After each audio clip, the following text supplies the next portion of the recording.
वेद पुराण नहीं पढ़े, ब्राह्मणी पतिव्रता रहा। अब ये बामन नंबर 1 के जुआरी शराबी, नंबर 1 के जुआरी शराबी, नंबर 1 के जुआरी हो शराबी, नंबर 1 के जुआरी शराबी, पर नारी गामी अत्याचारी, पर नारी गमी अत्याचारी, पर नारी गामी अत्याचारी, अत्याचारी।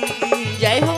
नंबर 1 के जुआरी हो शराबी, नंबर 1 के जुआरी शराबी, नंबर 1 के जुआरी हो शराबी, नंबर 1 के जुआरी शराबी, नंबर 1 के जुआरी शराबी पर नारी गामी रहा है। रात दिन मन मोह पिए और ब्राह्मणी मन मोह पी कहा कि गरु गाय सही मारेगा, मार में दर्द देगा। हाँ ब्राह्मणी माता, ब्राह्मणी माता कहा ब्राह्मण घर जन्म धरे हो, कथा भागवत पढ़ते वेद पुराण के ज्ञाता बनते, ते रात दिन मन मोह पी का थो मोला मार थो। हमको वेद पुराण में मत सुना ना खाए, वो तो पिए कैसे कर और भदा भद गरु गाय सही